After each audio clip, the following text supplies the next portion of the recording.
Hello everybody, and welcome back to Writing the Rapids, the show where I, Joe Bielecki, talk to writers about writing. Very often those writers have been recommended to me by writers who have previously been on the show.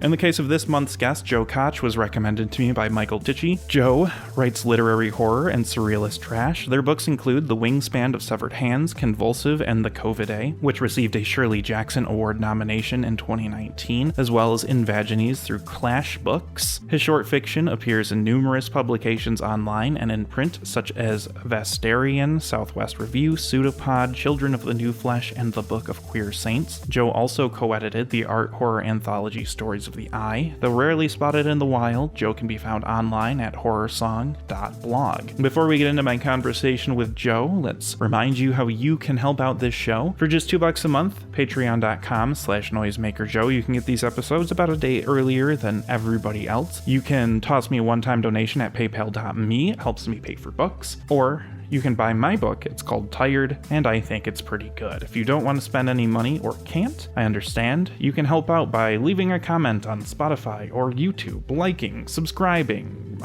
rating 5 stars, interacting with the algorithm, however it allows you to do so on whatever platform you encounter these podcasts. Well, now, without further ado, let's get into my conversation with Joe.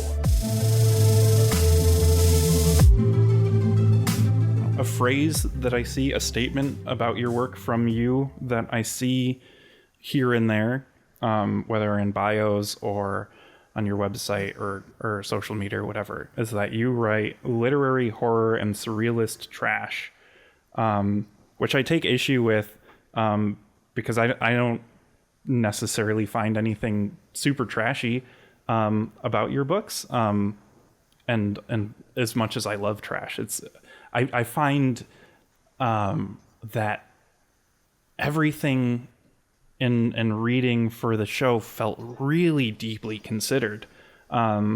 Even the splatterpunky, body horror-y, necrotics type stuff. I don't know. There is a thing I say about... Oh dear, the dog's opening the blinds. Let's hope that doesn't lead to barking. There is a something I say about transgressive writers every now and again.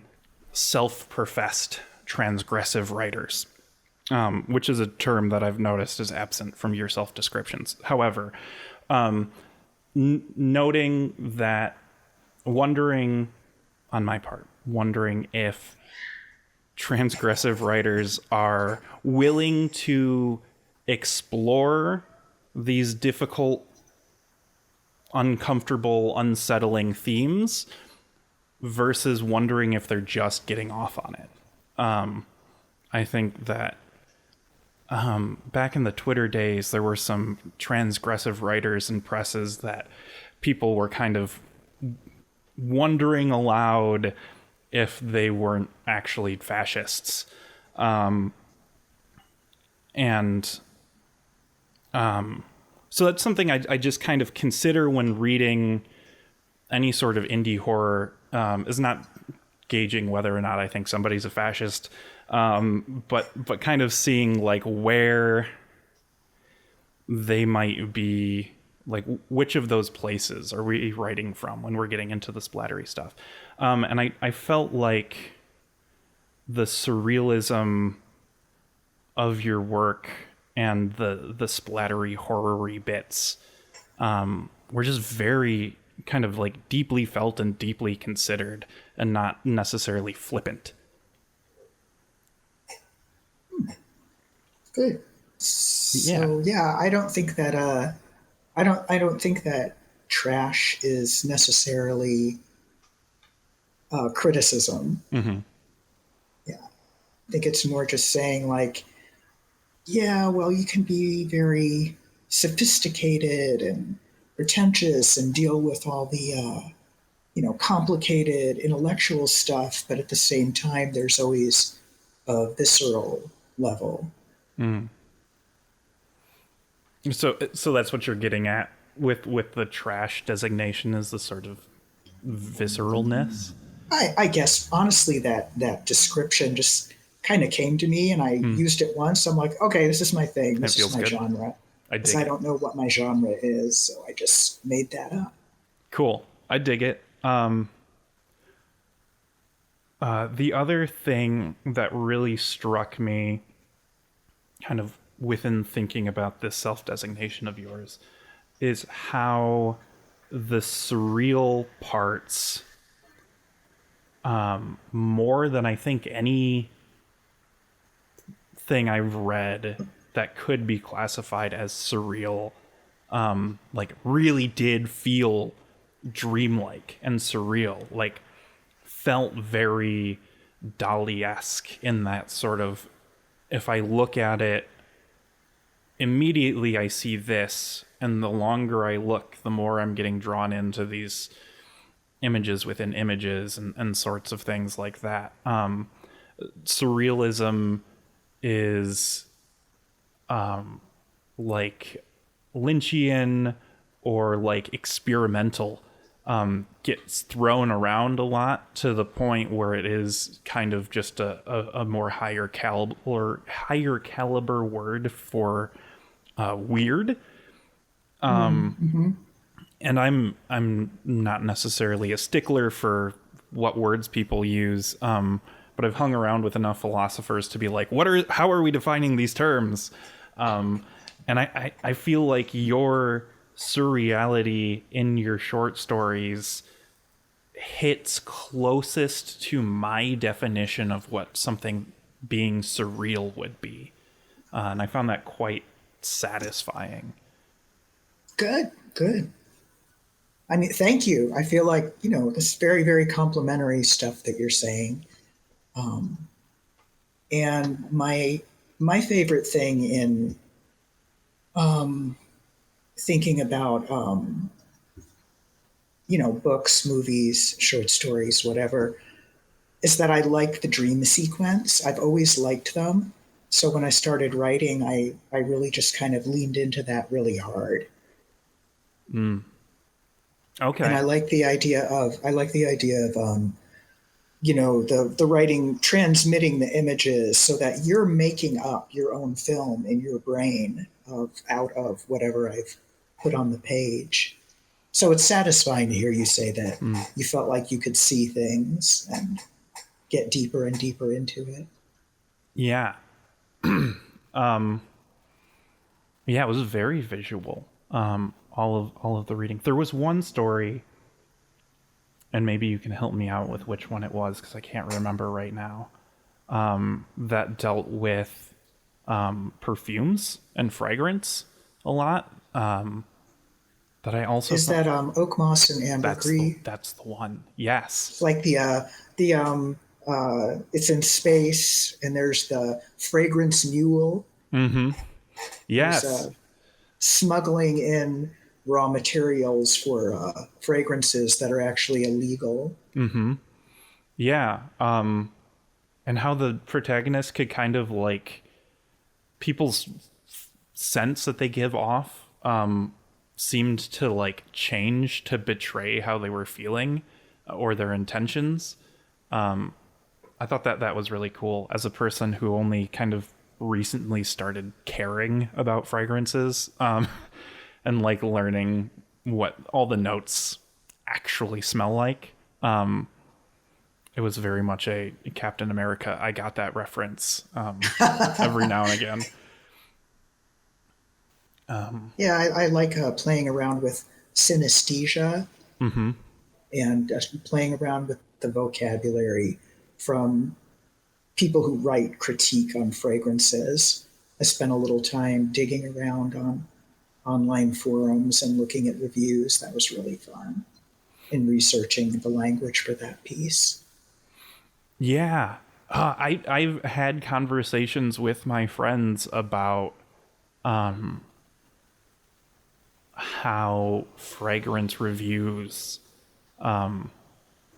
it's just about fragrance reviews and how they're fascinating in the way that they are written.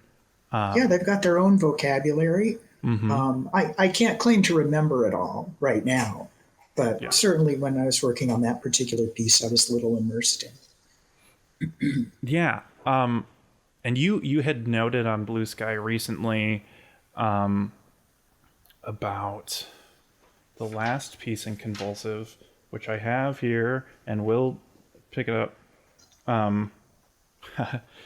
Paradisum voluptatis. How that was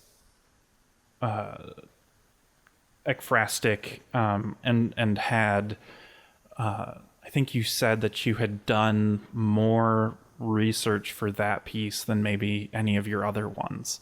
And to that point, I wonder how much research you're doing as you're writing.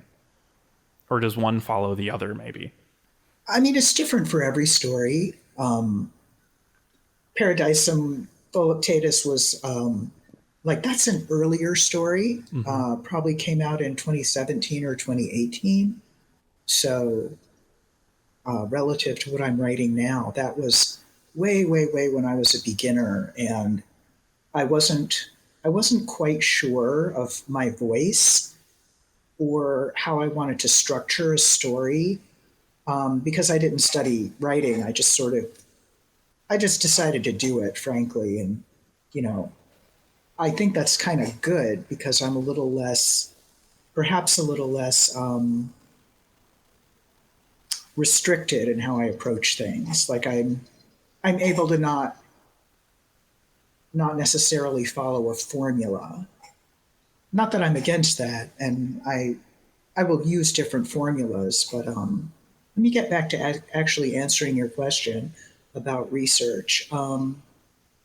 Just with that particular story, it was such a big concept.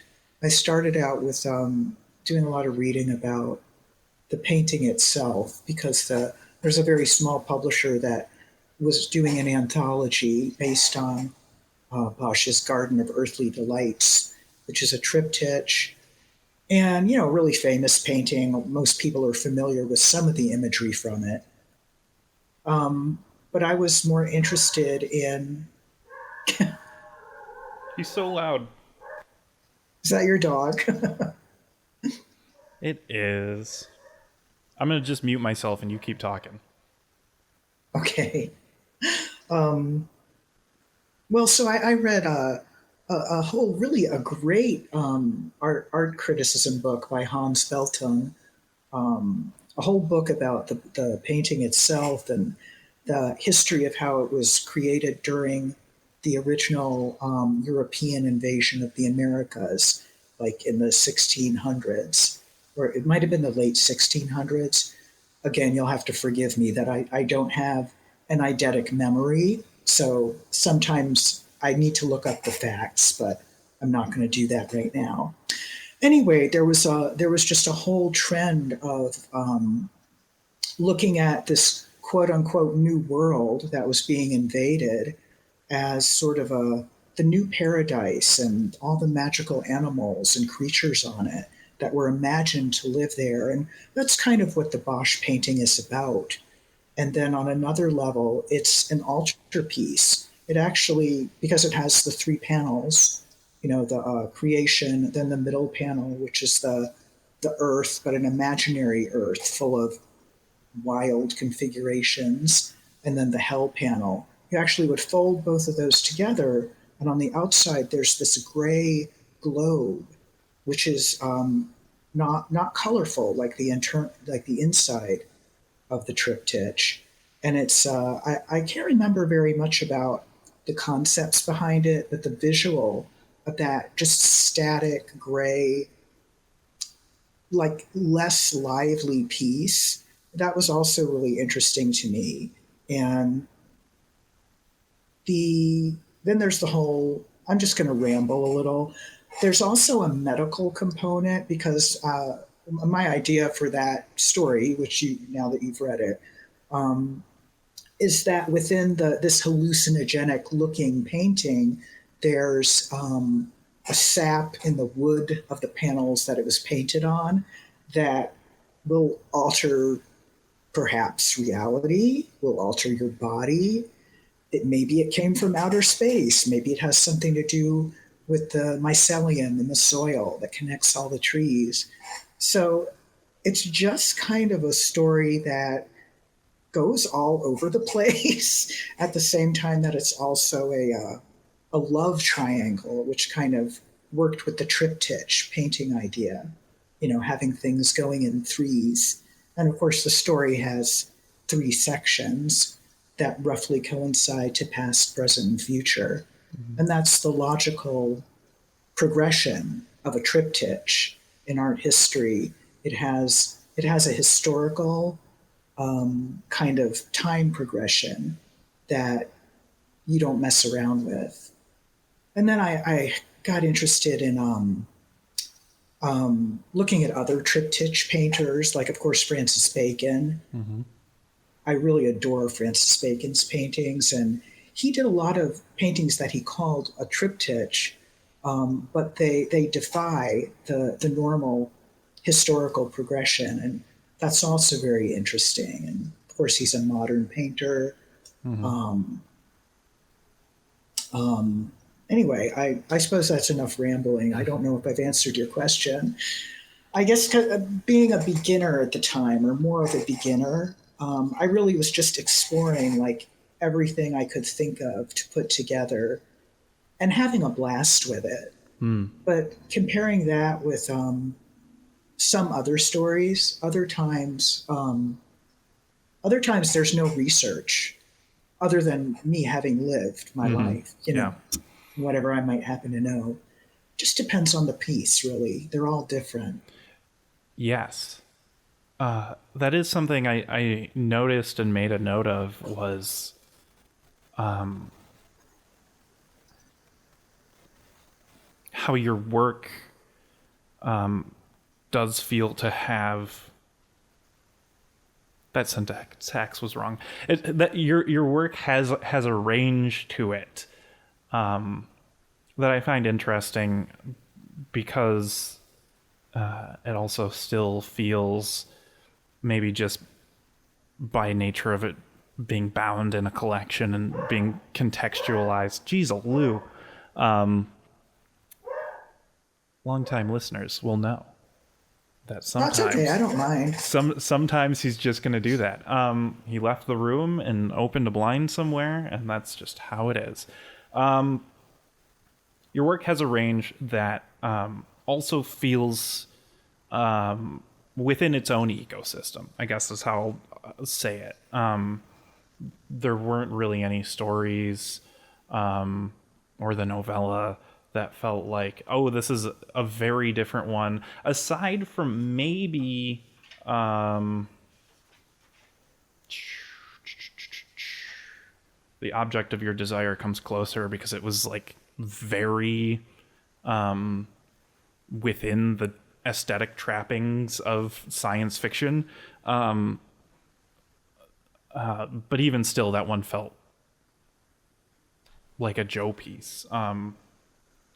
So it is interesting, I guess, how the approach ranges, but clearly they're all written by the same person, which I guess maybe should feel obvious, but even in like nostalgically reviewing stuff I've written in 2017, that's not always the case, right? Oh yeah, and I feel like you might actually be wrong there. I'm not sure that there's enough consistency to really, to really say that all of the old stuff, like, I hope I'm getting better at it. Mm-hmm. But I know that I'm going to opt to be more playful in my approach to writing rather than more consistent.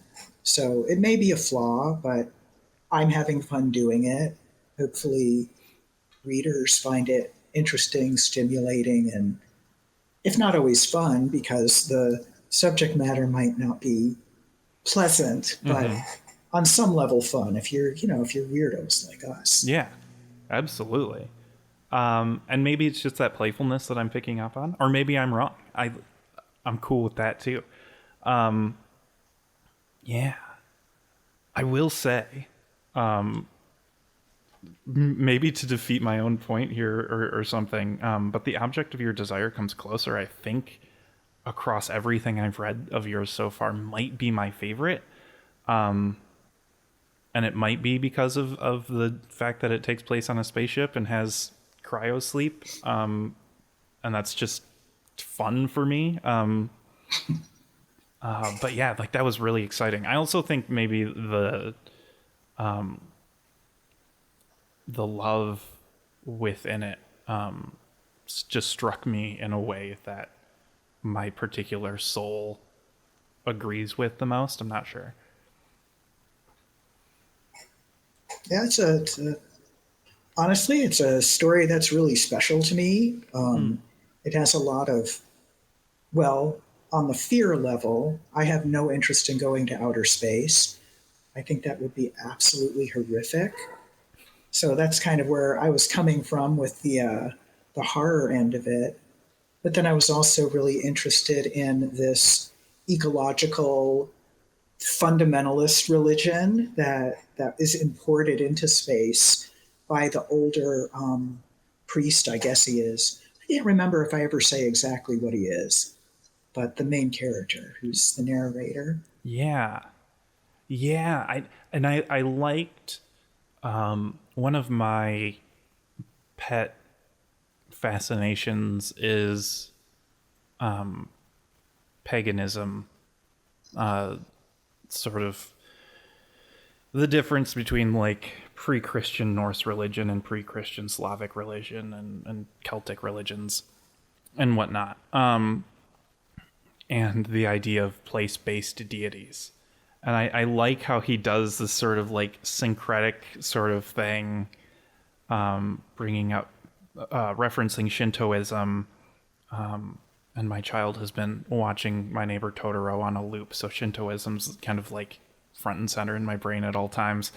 And then doing this like wondering of how these place-based religions, place-based deities would work in the vast reaches of space is a fascinating literary idea to toy with and feels very science fiction-y to me. Yeah, that was a big part of the idea of the story. So the Earth is destroyed. So these gods of place, what happens to them? Yeah, yeah. And the person detached from Earth, yearning for that connection that's gone. Yeah, which reflects what I see in Reddit posts on various neo-pagan subreddits where it's like, I'm American and I've never been to Norway. Can I still worship Thor? Is like a real concern that people have.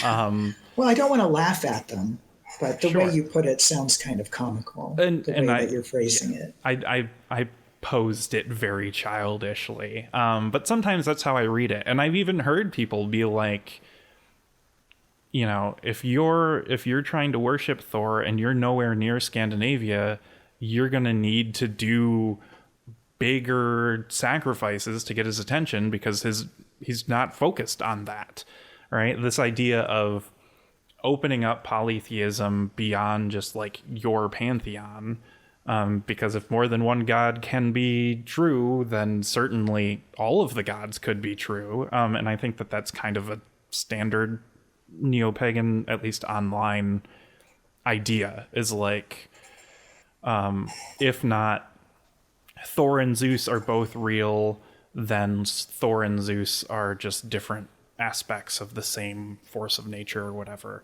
But then you throw that all into deep space and suddenly you have much bigger questions. And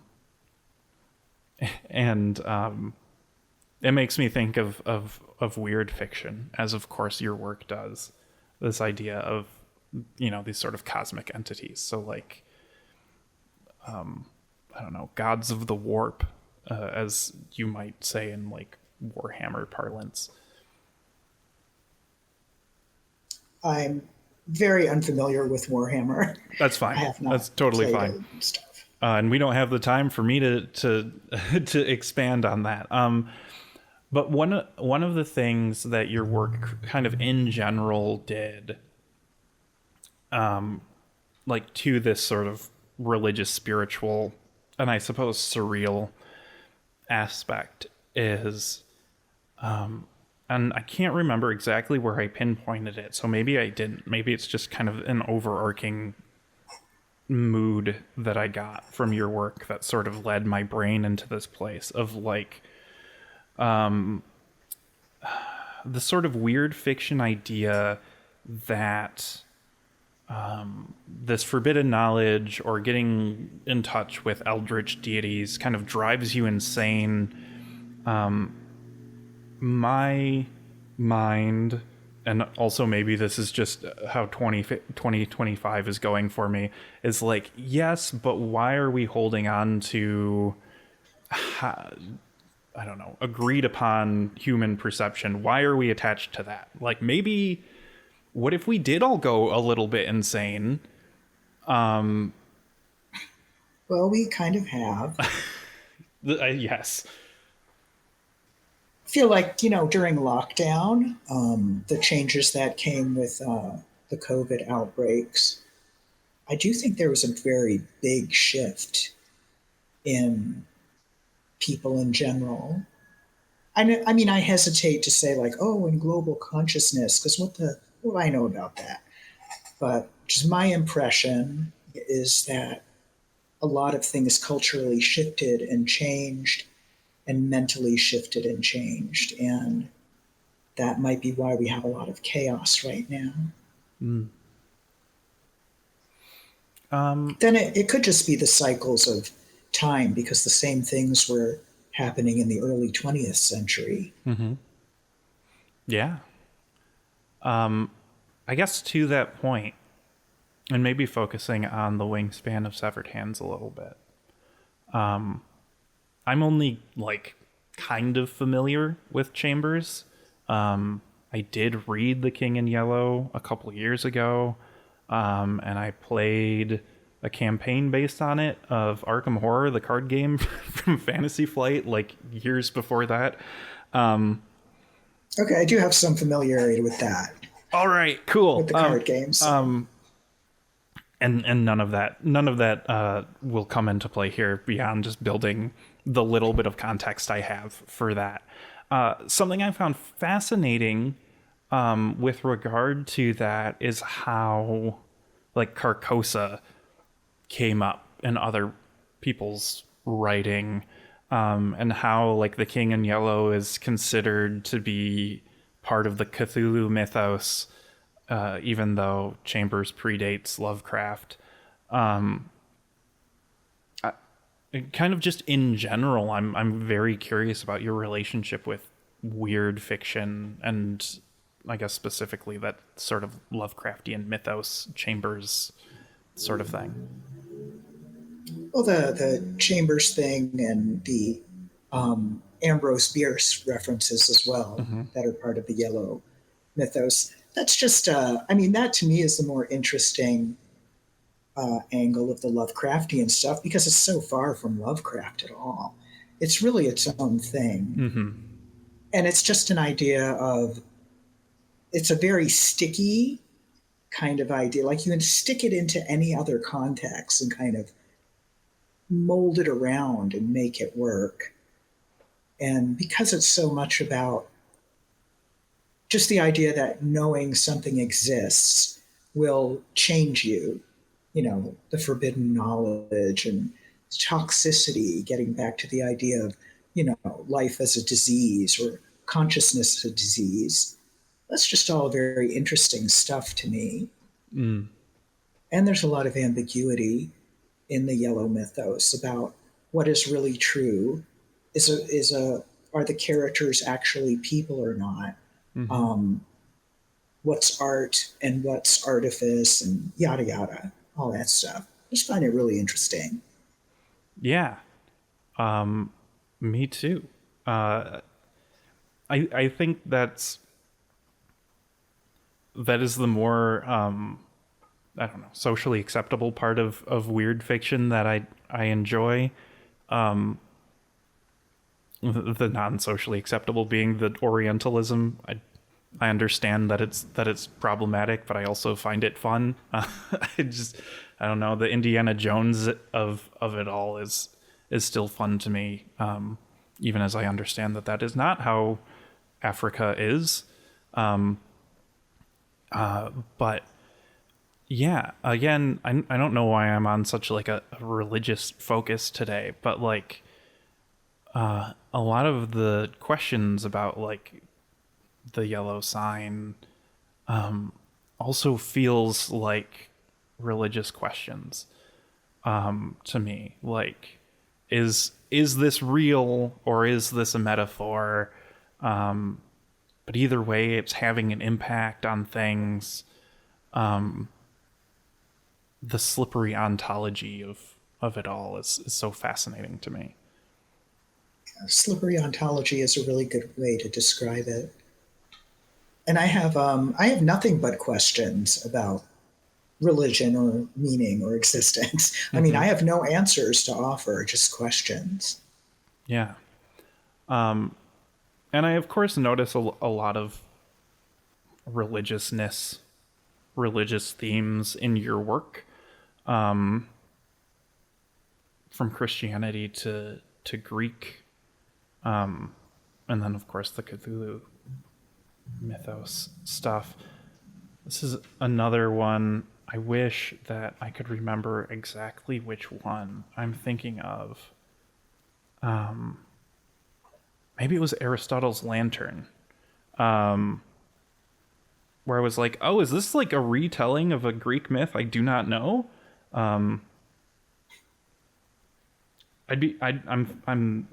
I'm fascinated by Aristotle's Lantern and would love to just hear you talk about that one. I can try. Yeah. I don't know how enlightening it'll be. It's it's like a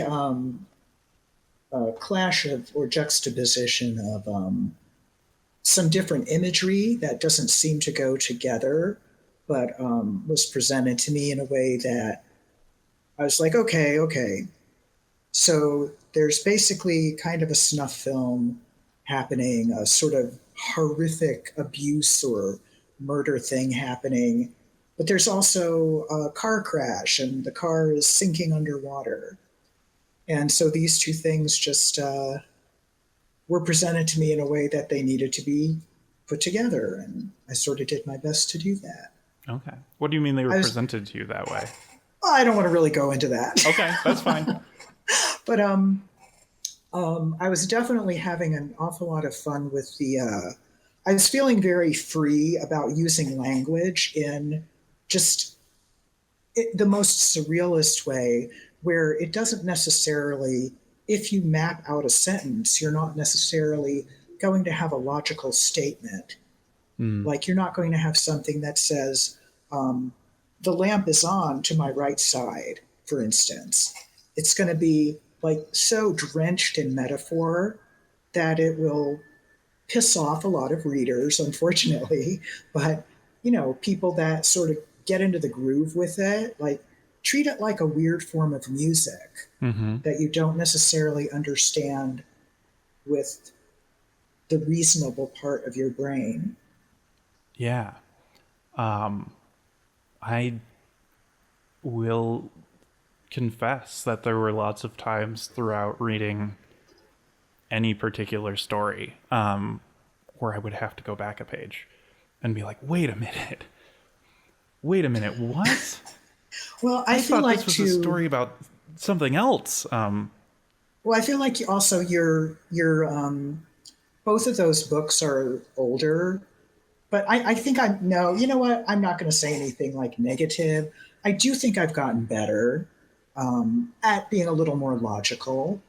I haven't given up on the illogical or unreasonable aspect of things, but I think I have a little more self-control as a writer now. And because that's what I want to do. Like if you, but I think I'm just being like every other writer saying the thing I'm working on now is the best thing I've ever done. We all do that, I guess. It's maybe what we like to tell ourselves. Yeah. I would certainly be depressing to be working on something and think this is nowhere near as good as I was 5 years ago. Not that I would know that. I wouldn't know that. But You would. I mean, you would. but I think we all know that stuff. yeah. It is interesting to be able to read widely, because we haven't talked about Invaginese yet. Really too much, aside from just in general your work. But like, oh, did you actually read that as well? oh yeah, I read it wow. just this past weekend. You read the whole catalog. I did. But like Coneland kind of did that, and I don't know if I was just like if I was too tired at the time. Even though Coneland is yet another one of my favorites, where I was like, I'd read one of the sections and I'd be like, wait a minute, and then I'd go read the previous section, and then I'd read it. And like there's kind of like a slipping of identities happening there, and it jumps around time, which is something that I like when you do. I like when you do the time jumping, like I do too. Bride of the White Rat was really fun in that way too. Yeah, I really like anachronism and defying linear time. So I do a lot of that. Yeah. I also love the idea of like an evil viewmaster. That's so fun to me. Yeah, that was the concept behind the story. Mm-hmm. I think there must have been.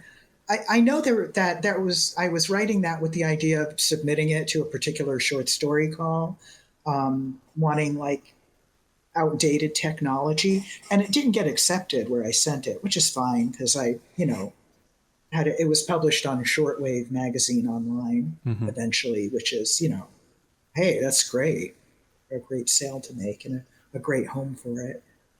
So yeah, the evil viewmaster. I just wanted to come up with. I was like, well, what's like an outdated technology? And it's like, I don't know if you'd call that technology, but it's more of a toy. Yeah. Yeah, but it is, I don't know, a way of presenting photography that you don't see a lot. I feel like on Tumblr, back when I was on it as like a teen, there were a lot of GIFs like that, and people were kind of giving tutorials on how to do like how to make a stereoscopic GIF.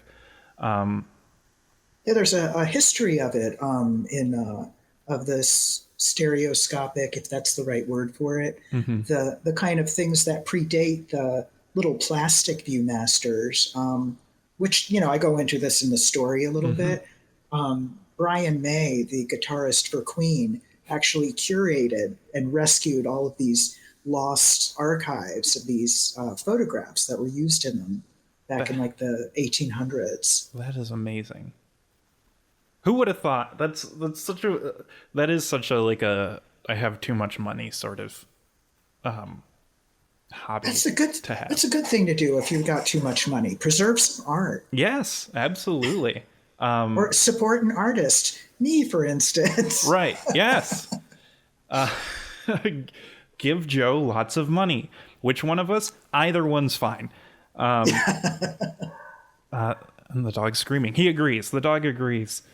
I noticed, I think I talked to maybe Brendan Vedito about this when he was on the first time. Because I noticed about your stories, as well as his, that so many of them, if you look in the acknowledgments, have landed in anthologies.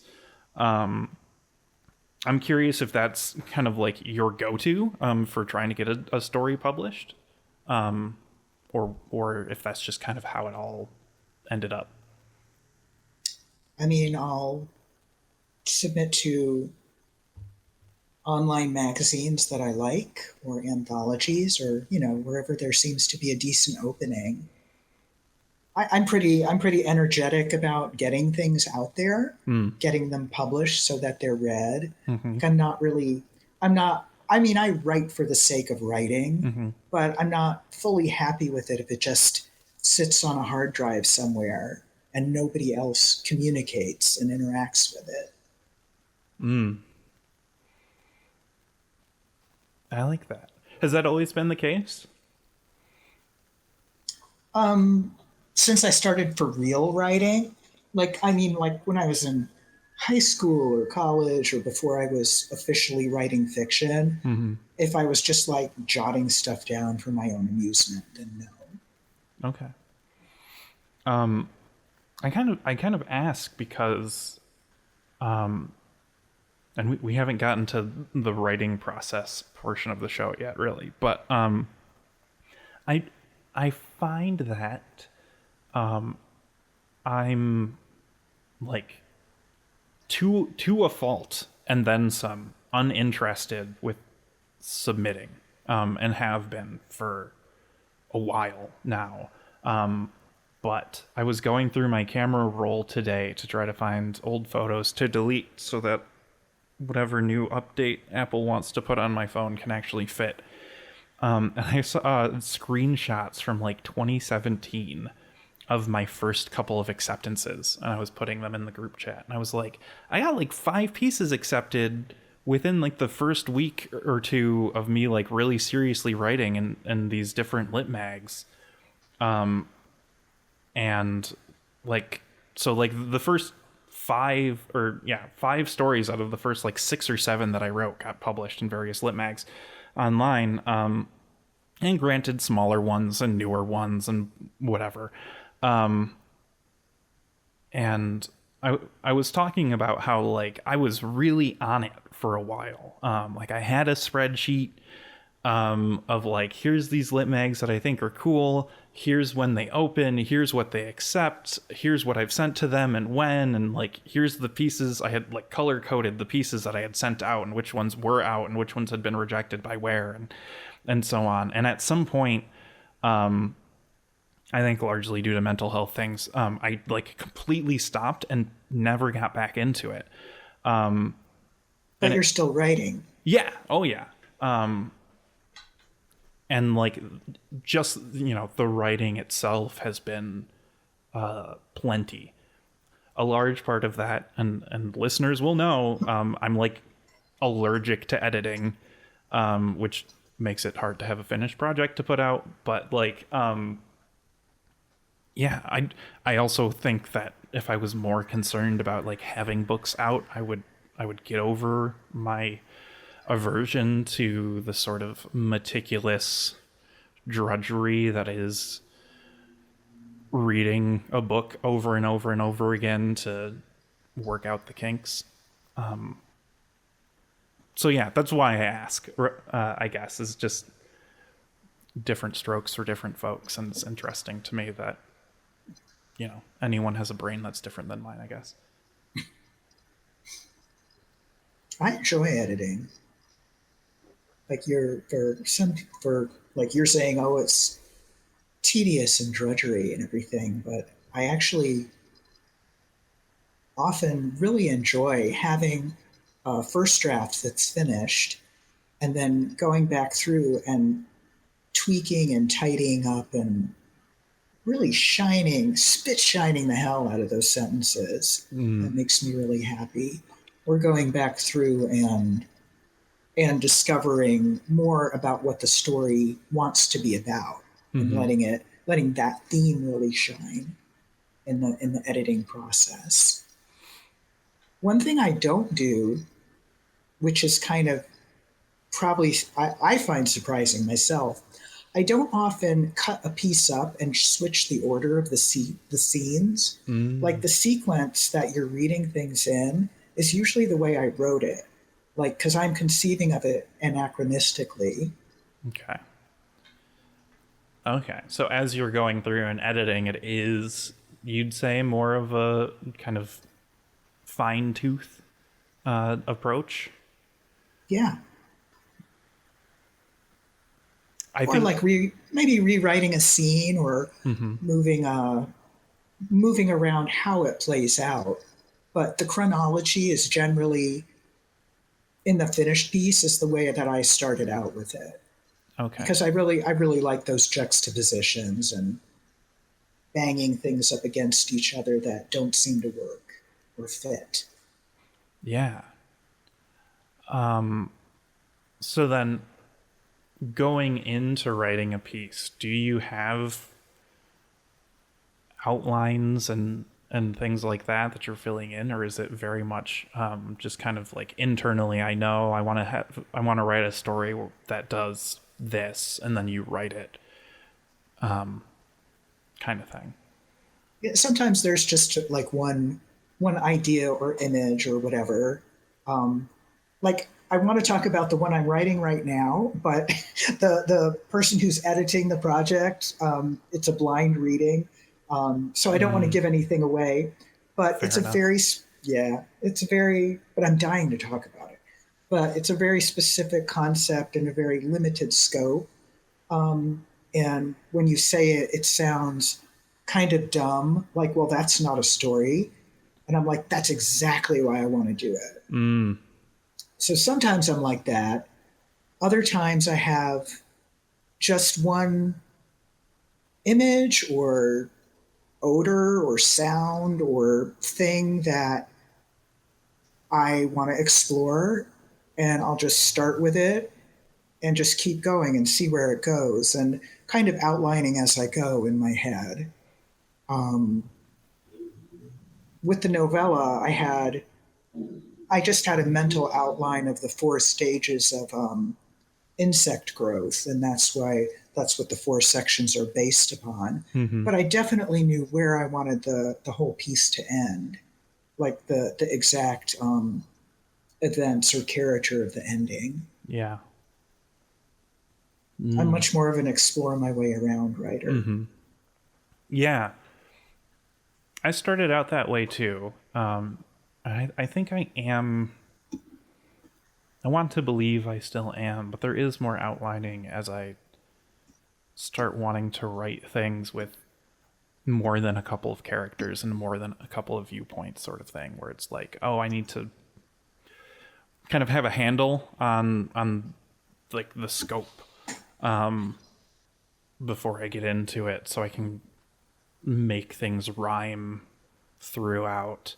A thing I say a lot, and is kind of true, is due to my lack of enthusiasm for schoolwork, got really good at writing pretty decent first drafts. And I think maybe that planning that I'm doing is part of it, where it's like I want to make sure to have certain things in place so I don't have to edit around them later. No, that's very smart. I mean, there's no right or wrong way Yeah. to go about. Maybe I'm an idiot and I'm just like, wallowing around and being self-indulgent. But you know, No. I wouldn't say that my material survival depends on writing. Mm-hmm. It does not.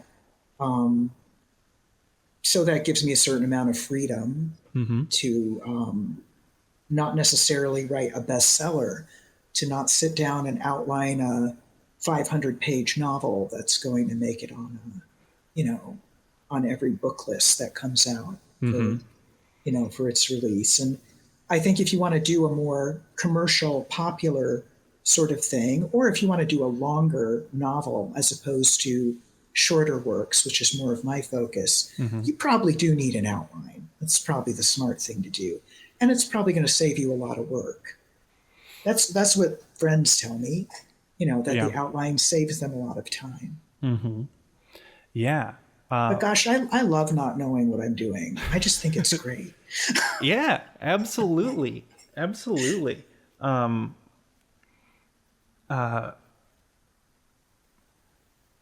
One Like of, some people have a fear of the blank page. yeah, no, man, that's I'm like, possibility. yes, what a That's terrible thing. I love how terrible that mm-hmm. is.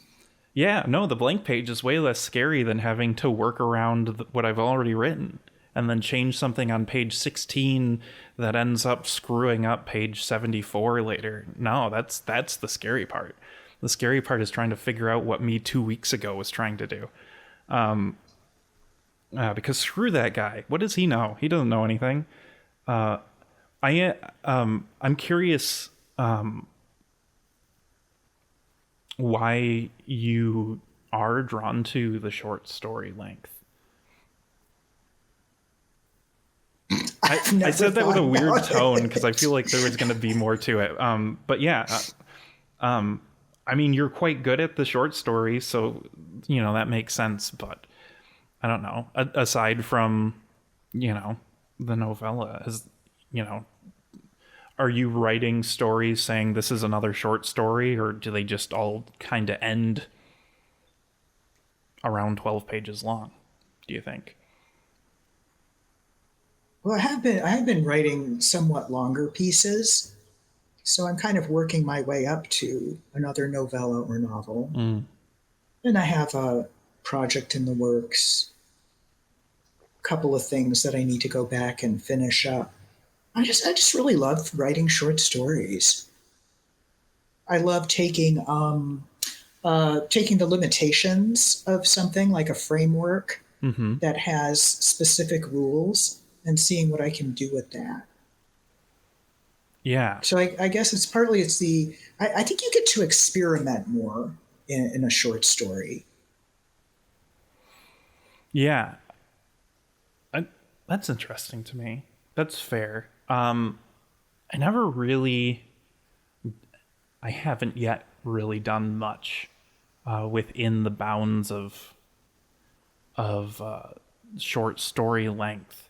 I enjoyed writing flash fiction when I was doing that. I think largely because functionally it's very easy to edit something that's 1 or 2 pages long. Yeah. Doesn't take me very much time at all. And also because I get ideas much more frequently than I finish writing novels. So if I can cram down an idea into 750 words or whatever, then I can at least exercise it and move on to the next idea. But I never worked up to the short story. I like the idea, that it allows for play. I feel like flash fiction did that too, because it's like it can be just a tone poem, or it can be a really short story, or essentially a short story with none of the context. But yeah, I feel like a lot of my horror input from a literary perspective has been the short story, because for years I was religiously listening to Pseudopod, which I saw that you have been published in, and made me very excited because, ooh, I love that one. So yeah, I don't know. The horror short story is like very familiar to me, just in general. Yeah, I enjoy reading short stories tremendously, and I like the lack of hand holding, lack of being didactic in the text that a short story allows. Yeah. Yes, I like in my, I don't know, media in general. I like world building that is hinting at something else. And your work does that here and there. I feel like that's why I like... Oh, I have for sure stated that I like the VHS series of movies largely because of the frame narratives. And as the movies progress, the involvement of like militarized groups invading warehouses with CRT TVs everywhere, like that is very interesting to me. So I like world building by hinting or like throwaway phrases or just like that sort of thing. I feel like the story, maybe it was just the last one, The Wing of Circumcision Hands did that. Or just kind of hinted at this much bigger, crazier, weirder world, and you're just getting a part in it. Yeah.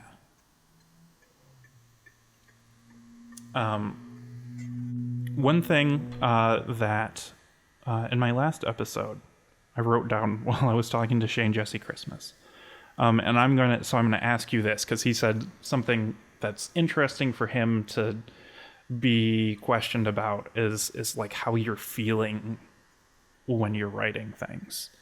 And as we've been talking, I've been kind of dwelling on that question. And it's bringing me back to like a very physical answer from writing back in college and getting into this groove and like swaying back and forth on the keyboard as I'm like furiously typing as fast as I've ever typed. And like rocking, because like everything is working together, physically and like mentally, just in perfect sync. And so maybe I'm asking about that, like when you're writing, like how does it physically feel, but also like how does it feel to draft for you? I'm not gonna elaborate further, and we'll see if I need to maybe. Oh man, I don't know.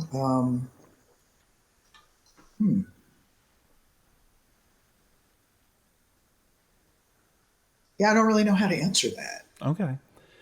Because like obviously your stuff in a lot of places deals with like very emotional stuff. But yeah, I don't know. I am interested in like. I used to ask people a lot like what their writing setup was, longhand or into Google Drive or something else. So we can start there and dig from there. Like, do you have like a very set kind of place and way that you write, or are you just gonna anytime an idea strikes, whip out the phone or a notebook or something? I mean, I mostly draft things straight onto my laptop. I will make handwritten notes here and there when I feel like it, or have an idea, or come across something I've read, or a title idea strikes me. I like having a good title before I sit down and start writing, which is kind of a weird little superstition I have. No, I don't like I to think start that if I don't have a good title. I'm not focused enough. Well, for one, it's working because your titles are sick. Thanks. I'm rather proud of them. As you should be. You should be. And two, I like that. I feel like when a title also gives you another perspective on the story, like it's actually contributing something to the story. Mm-hmm. It's not just a placeholder. Yeah. Yeah. I like how some of your titles feel like or feel close to other titles that you've had. And I haven't, it's more a thing I noticed than like a thing that I've dug into. But like Eclipse, Embrace, Pigman, or the Wingspan of Severed Hands, and then the Wing of Circumcision Hands. That particular one, the Wing of Circumcision Hands, was a bot that mistranslated the Wingspan of Severed Hands title. Oh. When it was, because that Wingspan has been translated into Spanish, which I think there might still be some available, but through Diletante Mentes Editorial, which I'm probably saying very badly. Anyway, but a bot translated a post from the Spanish publisher and mistranslated the title as that. And I thought it was rather hilarious. This is before we were all aware of how terrible some of this AI stuff is. Yeah. But anyway, I thought it was really funny, and Haley Piper was like, "Well, you should write that, you know." So I did. You did. I think it's perfectly valid to write a very serious, heartfelt story starting from an absurd joke. I think that's perfectly valid. I think so. That feels like childhood, man. Where you say something Yes. silly to your parents, and then the next thing you know, it's 45 minutes in a lecture later. And we've all learned something about dad or something. And the Wingspan of Circumcision Hands is another banger. That one was profoundly fun to read. Glad you liked it. I was thinking a lot about the film Event Horizon because there's a notorious lost footage of the horrible blood orgy stuff. So a big part of that was just imagining, well, what if this film footage that was in reality stored underground in a salt mine in Transylvania? What if that actually there was this underground salt cathedral? And after coming up with the idea of the cathedral, I looked up, because I'll do this, I'll go online and type in salt cathedral to see if it exists. And there are 3 salt cathedrals on the planet that are, I think 2 of them are in Poland, if I remember right. And they're from former salt mines that were abandoned and have now been turned into like cathedrals with the lights and the chapels and everything, 1,000 miles below a lake. That's fantastic. Cool stuff. Yeah, that cool is stuff. cool stuff. Talking about the global, unconscious or whatever, I like it when it drip feeds something to you that is like real, like that. And then finally, I would be remiss if I did not talk about the recurring motif of films, because I feel like it was maybe a couple months ago, somewhere in the middle distance of the past, I saw someone on Blue Sky reference you because there was a meme, maybe it was like the Vince McMahon meme, where it's like there's a horror story and there's a movie in the horror story and it's fucked up. The movie is fucked up. And someone poked you about that.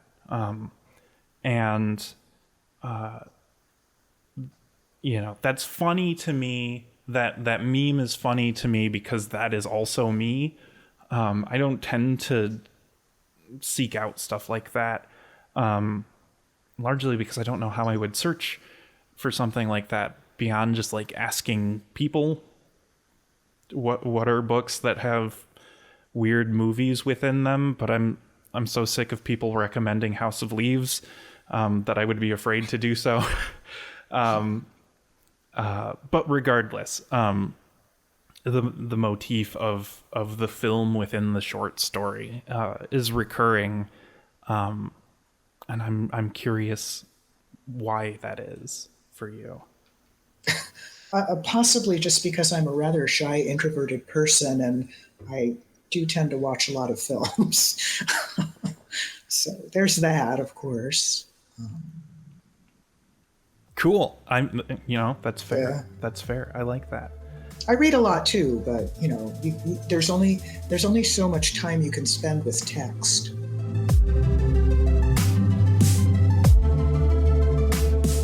Okay. Well, this is a flash piece called "Beloved of Flies." This was originally published on what was it? James Pate's Action Books blog, a literary blog. And I'll just go right into it. Beloved of flies. They cut him in half and filled his body with flies. He had no pain, although he was conscious the whole time. Some method of hypnotic anesthesia must have been employed to mimic a dream and force him to comply. Attaching his severed halves, their seamless suturing knit his body cavities closed and whole as he lay stunned in the black hum. By the end of it, he appeared unchanged to the naked eye, despite the horde of flies sealed inside. He felt at once a stir with their restless twitching antenna, legs, and whatever one called a fly's searching tongue. Proboscis, maybe, he thought. His thoracic cavity whirred with the busy gyrations of interrupted flight. Trapped wings in constant motion thwarted the flow of oxygen to his lungs. Once his panic subsided and he realized he was not drowning, he began to enjoy the new sensation crawling through each teeming breath. Found the shaky, throttling work of it a comforting task. Colonized, he felt strangely safe. No longer one, he was many. He tried to explain what had happened, but his mother didn't understand. His voice came out hoarse, changed by the fitful resonance of the captive horde. They reproduced and roiled in his diaphragm. His pelvic cavity squirmed with new larvae.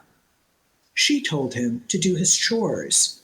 She repeated herself when he couldn't hear over the humming from his chest and throat. Flies whirred in his sinuses and behind his eyes. They made a crackling sound in his hollow ear canals. He wondered if they would burst through every pore in an effort to escape. The pressure within him grew as they bred. Hidden movements made him dizzy and sick, less an impairment to him and more pleasant reminder. He was no longer alone, but occupied, and something bigger than a simple single boy. I need you to clean your room before dinner. This has gone on long enough. His mother enunciated louder than normal, head half turned over her shoulder. In the corner, she swept up black specks from a crevice where the baseboards didn't square. He opened his mouth to argue and snapped it shut when he realized he'd released more flies. He didn't want to make her job harder. She already seemed annoyed. My room, he repeated, testing the idea. It felt false, a contradiction to his new experience as a collective entity. Sluggish with the burden of moving a multitude, he also puzzled over the concept of clean. Flies, ever writhing, flitted through his cranial cavity, sticking and tingling beneath the hard shell of his skull. Black specks of thought flashed by unidentified. The names of objects seemed meaningless and interchangeable. Shirt, hockey stick, headphones. Dead things were in the room. If some tissues inside him rotted from the damage of feeding maggots, that same rot soon bloomed fecund with abundant life. Unlike the inanimate tokens scattered around him, he became. He multiplied as the flies mated, laid eggs, hatched, fed, molted, pupated, and matured. His body grew hungry, hungry with the fullness of a god who ravenously tethers souls, both past and present, to bring something together, the squirming and explosive evolution of those belonging in his fold. Stars strung deep into the history of an impenetrable galaxy. Stars glinted omniscient at the black edges of his corrupted vision. Generations begged for fulfillment. His stomach was full and alive. As he pawed the wall away from his room and crept down the hallway, his gut overflowed. Hard brown egg sacs and soft white pupa dribbled from between his lips. A black swarm rose above his back. "What on earth are you doing?" his mother said. She had seen him stumble naked into the kitchen, smash open a ceramic canister, and dive onto the floor to lap up spilled granules of sugar, bloodying his tongue on the broken shards. She said, "Put your clothes on," calmly, with a mother's practice, as if it were a normal thing to say in a normal situation, but her eyes locked on him wide. She backed across the room as he arose, her tall, naked son, peppered with sugar and blood, surrounded by a revolving halo of flies. His ears abuzz with breeding, He tried to pantomime the black exam capsule where they cut him in half. The scar that would confer evidence of his bisection elusively teased away from his fingertips. The faint line between his eyebrows, the gentle dent in the cartilage in the tip of his nose. He traced the bony dip at the base of his throat, the hard strip of his sternum, the symmetrical path down the knot of his belly button, and the tiny seam at the tip of his glans. The scar hovered invisible above his skin, and suddenly he realized he had no way to know if the other half they'd attached was the same one he'd started with.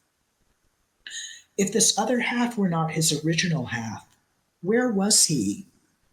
Did he think for both with a bisected brain? Was he in two places at once, or alive in one and dead in the other? His thoughts were here and then gone, flicking between blackness and omniscience. In the instant he saw he was nowhere, the hunger that moved him exploded into an engulfing black swarm shaped like a tidal wave. He leapt at the trembling woman across the room with his teeth and clawed fingers bared. They caught him in midair. They cut him in half again. Crudely, for they hadn't prepared for this, he endured death with every life pried from his flesh as they extracted the embedded generations of eggs, larvae, pupa, and flies. They cut away the beloved until he was only a fragment of mind. From his hands and knees he looked up when it was done. He wanted to cry out, but he couldn't vocalize with his newly repaired tongue. His mother hooked her elbow under his arm and put her full strength into lifting him. She maneuvered him through the spilled sugar and ceramic shards back to bed. His brain replaced by scar tissue, he had no choice but to rest. She pulled a blanket to cover him and brushed bloody sugar granules off his chin with her thumb. You're not yourself since the accident. The room can wait. The silence ached. He longed for the restless chorus of the horde, piling onto a fresh feeding site, the hungry maggots moving their mouths, fondling him in a frenzy of eager delight, exulting in their thousand joyous gulps of connective tissue, of epithelial lining and nerve, weakening with their heightened ecstasy as they ingested strong filaments of his willing muscle, and singing as one with the voices of 1,000 shiny wings seeking flight. Empty of all memory of those who fed upon the god, for they had only existed in the cracked temples of his wounds, on his side, silent so loud, his ear against the pillow, inside the pillow a crackling sound. Through the hollows in his ear canal, it transmitted a consistent and rhythmic buzz, a murmur not of downy feathers or shifting bed sheets, but of insect wings. He, beloved of flies, pressed his ear to the pillow, willing survivors to find passage and lay eggs. A fertile breeding ground driven by the torrent of 1,000,000 devouring lives. His mother's thumb lay on his chin, less than half an inch from his mouth. Her face flushed when he started sucking. He pulled her deep inside his mouth and closed his eyes. She didn't resist as he slobbered in silent gratitude that she finally acknowledged what she had surely understood within the black hum, yet pretended to fear all along. Then he bit down and kept biting until they were many and one.